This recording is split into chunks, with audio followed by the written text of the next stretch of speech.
Hello everyone, this is Caleb Simpson, and you're watching my 100% walkthrough for The Legend of Zelda Skyward Sword for Nintendo Wii. In the last several videos, we went to the Lanayru Silent Realm and got the Clawshots as reward. And then in the last video, we completed a whole bunch of optional side quests that were unlocked now that we have those items. So after that's been completed, now we're finally back in Lanayru to continue with the main quest. So we want to warp over to West Desert, and then from here you can go to this upper platform and push off this minecart to create a shortcut. Although it's a little bit pointless because you can't even get up to this platform unless you have the Clawshots in the first place, so having a minecart shortcut doesn't really help too much. I think there's even targets on that north side. I'm not really sure though, but either way, there is a nearby chest containing 20 rupees, so you can grab that if you want, then continue back this way. You don't actually have to fight this moblin at all, you can just totally ignore it. Our goal is to go to this target up ahead, which has a minecart nearby actually. You can go ahead and clawshot up and then push the minecart down to create a shortcut, although once again, you can't even get on this ledge without having the clawshots anyways, and we already have a target there. So this particular minecart doesn't actually serve any purpose as far as I can tell.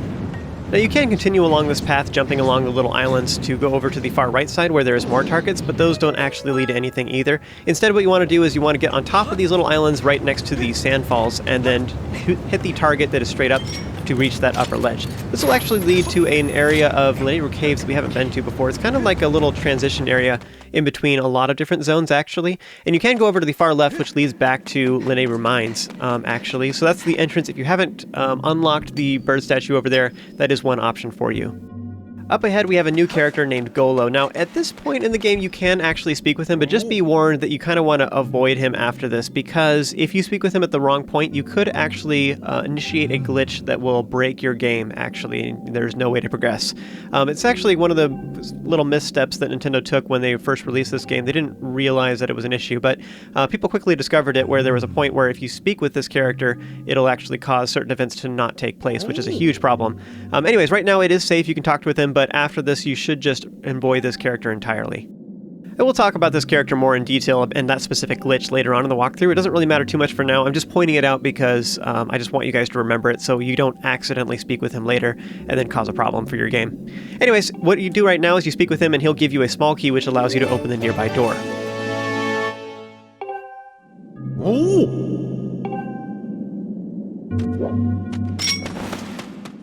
Now before you leave, if you turn around, you'll see that there's a circle of bomb flowers, and in the middle of them there is a bunch of blessed butterflies. So pull out the harp by pressing up on the D-pad and then strum a little bit to make a gossip stone appear. And I think the treasure for each gossip stone is specific to that gossip stone, so this one creates an evil crystal. So go ahead and grab that, and the gossip stone itself tells you a rumor about a dragon nearby that can give you a shield that is more powerful than any other. Now this is a reference to a legendary item that we will be getting later on in this walkthrough.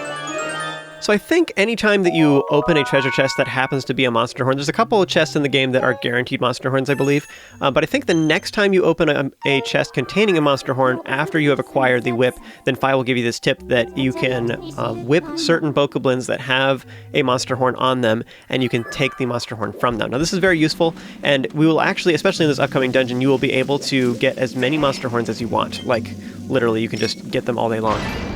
If you like, you can blow up the nearby rocks to get a bunch of goodies. In particular, this one in the far corner is a little bit funny to me because it contains a bunch of jars, which is a little bit weird, but you can blow those up with bombs as well. When you're done messing around, though, you want to go ahead and go up to the next doorway using the Clawshots. Now, there is actually another doorway to the opposite side. I think it's a one-way door or something. I'm not sure. Regardless, that area leads back to the Lanayru Mines, and I will be doing that later on in this walkthrough because there is some treasure we can get there, but I didn't do that at this point.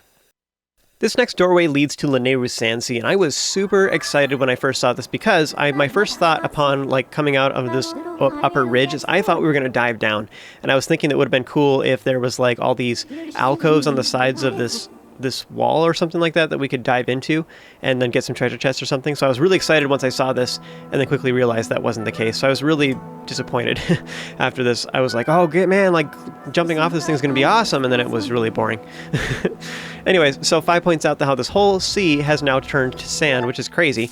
It's very interesting that an ocean turned into a desert, basically.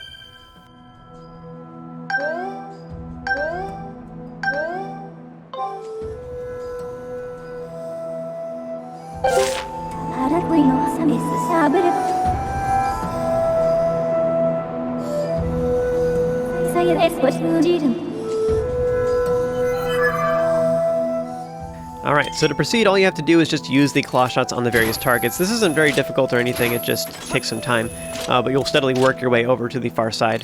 I'm not really sure why this is here. I guess it's just to point out that you have to do this. We did do this to get a Goddess Cube earlier on in the last video, but I think they're just trying to point out this mechanic and make sure you understand this before you get to the next dungeon is the reason why this is here.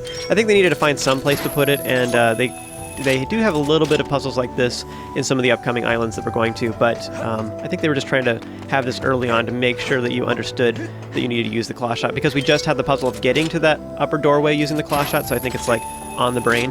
So I think this was actually just a subtle way of them doing this. Anyways, you want to go over to the right side, there is some boxes you can get on top of, and then turn around and use the nearby target to get over here. Now in this little alcove you'll see that there is a whole bunch of Araka here. You want to go ahead and defeat them. Now a couple different ways you can do this actually is you can use Skyward Strikes, actually works pretty good, but generally speaking just spin attacks are the way to go. And you don't technically have to fight these guys at all. All we're really trying to do is get that Goddess Cube, so you could just come in with a already charged sword, and you just have to walk instead. You can't be sprinting while you're holding your sword up, or while your sword is charged. You'll put it away as soon as you start dashing. So if you just walk in here with the analog stick pushed all the way forward while you have your sword charged, you could just immediately Skyward Strike the cube and then make a run for it, and that would be fine. This particular cube leads to a gold rupee. So to get back out, all you have to do is just climb up the nearby blocks and then jump off. And there is a bunch of yellow choo-choos out here that are kind of hiding in the ground, so if you get close, they'll appear and attack you. Now, the best way to deal with them is generally to use bombs. Make sure you inspect the nearby bird statue. You don't necessarily have to save at it, but just talk to it to unlock it so that you can warp back here in the future. Up ahead we have a robot that is currently unpowered, but right beyond it there is a time shift stone on this nearby boat, so go ahead and smack it with whatever you want. I think you can just smack it with your sword if you get close enough, but otherwise you can use ranged weapons. I'm using the Clawshot since we already have it on our B button, but this will make the rest of the area come back to the past, which makes all this sand turn back into water, which is a very interesting effect. But anyways, this also brings the nearby robot back to life. So you can go speak with him, and he introduces himself as Skipper. This conversation doesn't really matter what you say, because regardless of what your choices are, then Skipper will then insist that you come with him to go help find his ship. And his ship is also the location where Nayru's Flame is, which is our next objective. So, we're on the right track.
Alright, so we can now navigate the Lanayru Sand Sea using this boat, and it doesn't really matter which bird statue you appear at, just whenever you go to a dock on any of these islands in the sea, then you will be able to depart on the boat, so don't worry about that as far as leaving it somewhere.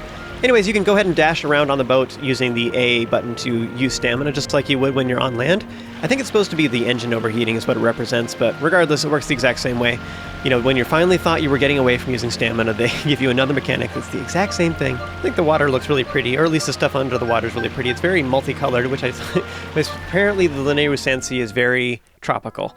Anyways, once you get to the port to the far south, which has an X on our map, this will allow us to get to Skipper's Retreat, which Skipper says we need to come here to get a sea chart so that we can explore the rest of the sea, which is kind of weird because technically you still can actually see it physically or whatever, but we don't have a map of it, which is kind of arbitrary and weird. Now, I know in real life that having a map is actually super important for exploring around the sea because, especially at low tide, there's things under the water that you can't see. And boats nowadays have a bunch of cool instruments that allow them to see all that kind of stuff a little bit better, electronic instruments that are really awesome.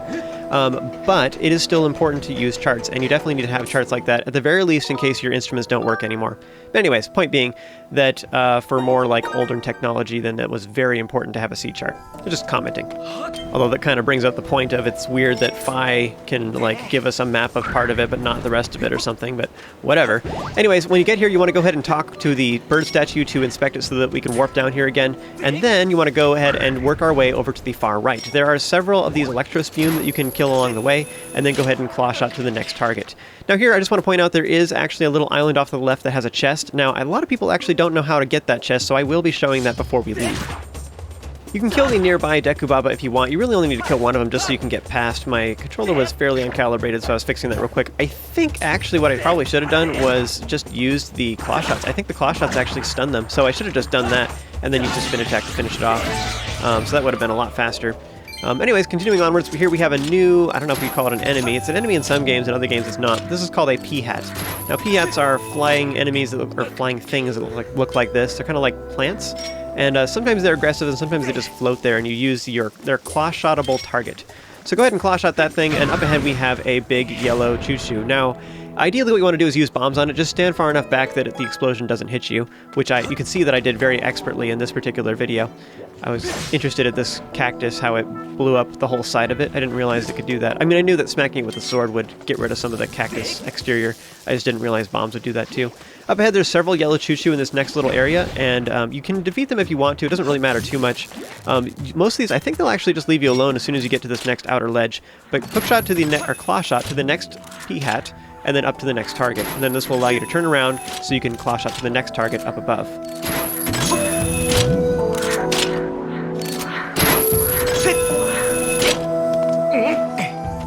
I know at least one of these little soft soil locations has Lanayru ants in it, so you can grab them with the bug net if you want. Unfortunately, they do kind of run away. I did not expect that, actually. I thought I was moving slow enough, but oh well. Whatever. Up ahead, we have a new variation of an enemy we've seen before. These are moblins that have metal shields, so we can't break their shields with our sword, but they also have metal helmets, and this will prevent us from stunning them by smacking them in the head with our slingshot or our claw shot, while they're defending like this anyways, I'm pretty sure. However, I think what you can do is actually just back up a little bit, so if they are, like, you back up and they're like, what's going on, looking back and forth, you can then shoot them in the front of their face. It's just the top of their head is invulnerable to being stunned. So anyways, you can continue onwards, and there is a small chest containing a red rupee. Oh yeah, by the way, so I would recommend just running over the shield of that moblin. You don't have to fight it if you don't want to.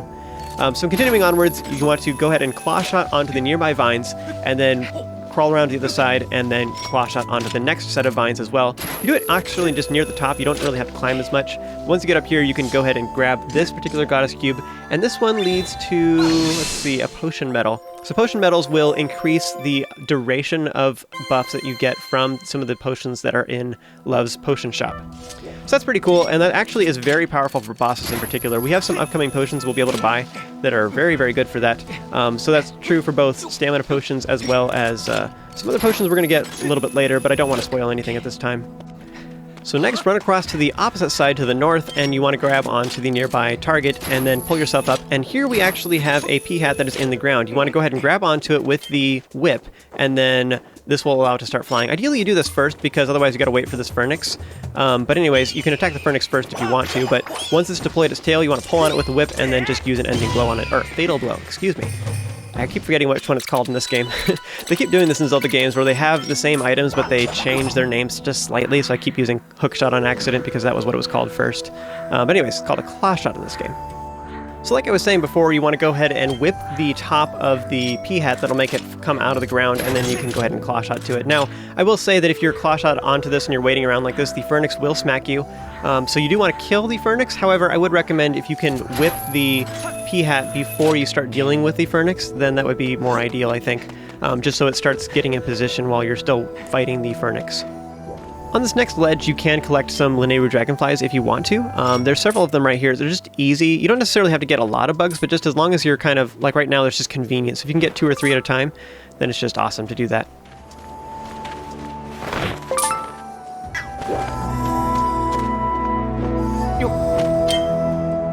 So this next puzzle, before you continue onwards, I would recommend you use the beetle first. So what you can do is just send it forward, and you're trying to hit the top of the stem of this Dekubaba to slice it down. I think that's about all you can do for now. We don't have any weapons that we can use to kill it from this distance at this time. So go ahead and Clawshot to that target, and then Clawshot to the next one. Up here, you're probably going to have to kill the Phoenixes because they are going to be annoying otherwise. I've talked a couple different times throughout the walkthrough about different characters that have different names that are a combination of different words, and these enemies are a great example of that. So they're called Phoenix, which is obviously a mixture of Phoenix, which is a firebird, and Furnace, so because they breathe fire. So it's kind of interesting. You could just call them Phoenixes, but I guess if you called them that, it would sort of imply that they can come back to life, I guess. So, but it's just interesting, though, that they do that. So here, what I did is I pulled both of them down at the same time because the other one just attacked me, but then I tried to use an ending blow. I probably should have just used spin attacks. I guess it's a little bit hard because I was targeting them. When you shake both the nunchuck and the Wiimote at the same time while you're targeting something, then it will perform an ending blow. Or, once again, there's one of those names that they changed. So a fatal blow. Blech. I don't know why that's necessary. Like, it literally means the exact same thing. But they call it different things in each game. Well, maybe I shouldn't say each, I guess. That one's a good example of it being just one game difference. But a lot of times they'll have a particular word or phrase that is one way in a game, and then, like, it'll be several games before it's different. So go ahead and Clawshot to this next P-hat. This particular one goes up and down, and the other one goes side to side. So you just want to wait until this one is really raised up pretty high. And I think the next P-hat you can only latch onto when it's pretty much to the far left. So it might take a little bit of time before you're in the right position, but go ahead and grab onto the next P-hat as soon as you can, and then from there you can reach the next platform.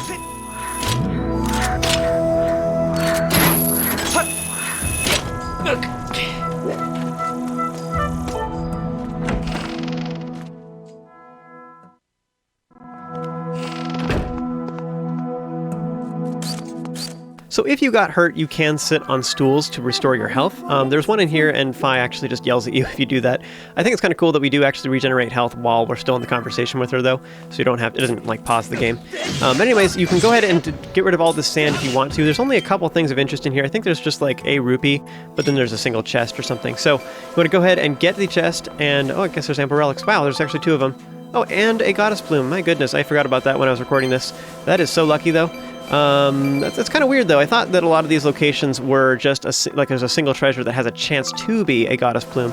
Like I know there's one in Farron Woods right at the base of the Great Tree that's like that.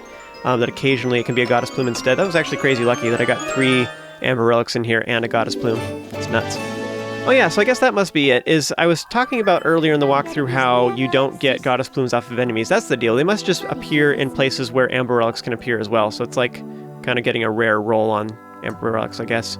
Anyways, I don't know how many places actually do that, though. They're probably only available in certain spots where you can get goddess plumes. Once you've uncovered enough sand on the left side, you can open the chest here to get the sea chart, which will allow us to progress to the next areas of the Lanayru Sand Sea. You can check out the various pictures along the walls, and one of them in particular is obviously a reference to Titanic, which is humorous, poking fun at it or whatever. But that's all we had to do here, so go ahead and exit through the front door.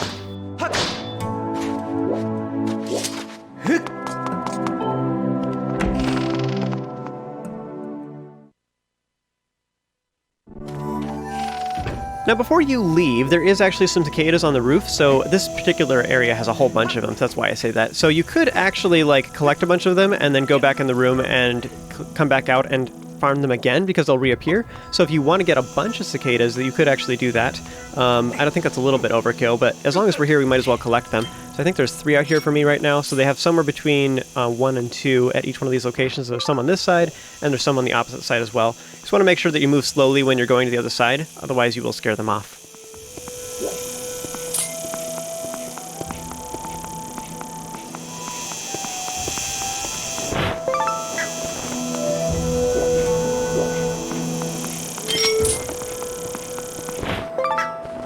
So once you've gotten all the goodies up above, you want to hop down. Just be really careful. You want to move slowly because if you jump off, you could land off of this platform entirely, and that would be bad.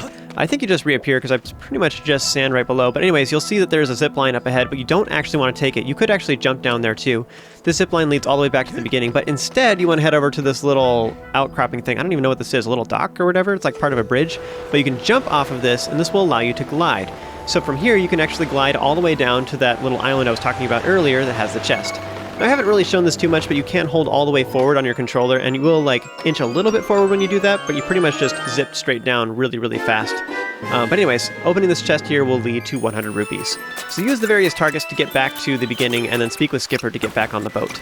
Well, that's the end of this video, folks. Join me for the next one where we will continue exploring the rest of the Lanayru Sand Sea.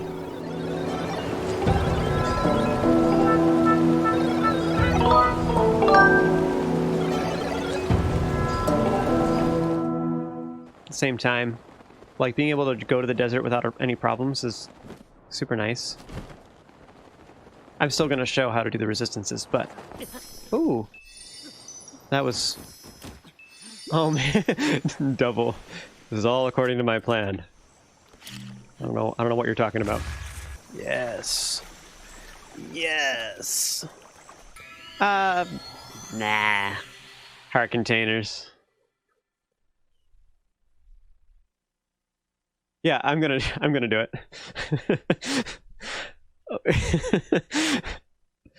I'm trying to include stuff like that. I want to just be real mellow about it. Like, don't make jokes about it at all. I'll just be real careful here. It's fine, you know. And just kind of roll with it, and I think people will laugh. And this is why. Well, in fact, that's a good point. Like, and this is why you want fairies.